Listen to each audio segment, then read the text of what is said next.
Hi, మీరు చూస్తున్నది మనసును పలికించే ఓ ముఖ్యమైన ప్రయాణం. మనం ఎంత శరీర ఆరోగ్యాన్ని కాపాడుకుంటామో అలాగే మనకు మనసు అనేది ఒకటి ఉంటుంది. ఆ మనసు ఆరోగ్యానికి కూడా అంతే ప్రాధాన్యత ఇవ్వాలి కదా. ఆ అవసరం ఈ రోజుల్లో మరింత పెరిగింది. కానీ మన సంస్కృతిలో మనం ఎదురు చూసే సమాజంలో మానసిక ఆరోగ్యం అనే మాటే కొంత భయంగా మారిపోయింది. నిజానికి శరీరానికి గాయమైతే అది కనిపిస్తుంది, నొప్పి బయటపడుతుంది. అదే మనసుకు గాయమైతే అది కనిపిస్తుందా? కనిపించదు. కానీ చాలా రోజులు బాధిస్తుంది. రోజుకు కొత్త విధంగా లోపల నుంచే తినేస్తుంది. ఎంతోమంది దీర్ఘకాలంగా బాధపడుతూ బయటకు చెప్పలేక మూగ వేదనతో మౌనంగా బతుకుతున్నారు. ఒక మనిషి భయపడుతున్నాడు. ఏం జరుగుతుందో తెలియదు, నిద్ర పట్టడం లేదు, జీవితమే నిశ్శబ్దంగా అనిపిస్తోంది.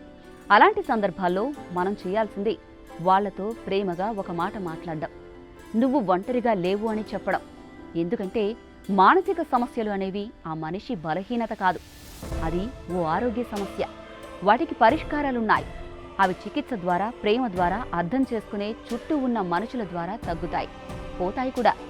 మనకు మనమే సహాయం చేసుకోగలగాలి, మనకు మనమే సహాయం కోరగలగాలి, నమ్మదగిన వారితో మాట్లాడాలి. మనసులో బాధను బయట పెట్టడం వల్ల ఆ భారాన్ని తక్కువ చేసుకోగలం. అలాగే మన చుట్టూ ఉన్న వారిని కూడా గమనించాలి.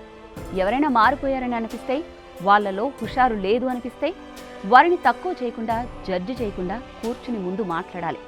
మన మాట ఓ మంచి మందులా వారికి పనిచేయొచ్చు. మనసు కూడా శరీరమే, అది బలహీనపడుతుంది.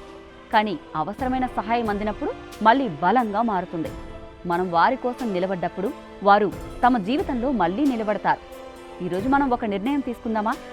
మనం మన మనస్సుకి ప్రేమగా, దయగా ఉండే వాళ్ళం అవుదాం. మన చుట్టూ ఉన్నవారి మనసును గమనించే వాళ్ళు అవుదాం. ఎందుకంటే బలం అంటే కన్నీరు పెట్టకుండా మౌనంగా ఉండడం కాదు. బలం అంటే సహాయం కోరగలగడం. మీరు ఒంటరిగా లేరు, మనం అందరం కలిసే ఉన్నాం అని ఒకరికొకరం ధైర్యం చెప్పుకుందాం. ఎక్కడో జరిగే పాకిస్తాన్ ఇండియా యుద్ధం గురించి కాదు, మన దగ్గర ఉన్న, మనలో మనం నిత్యం పోరాడే మానసిక రోగాన్ని గుర్తించి ఒకరికొకరం సహాయం చేసుకుందాం. ఇది ఇవాల్టి స్టోరీ. నేను మీ అరుణ, సైనింగ్ ఆఫ్.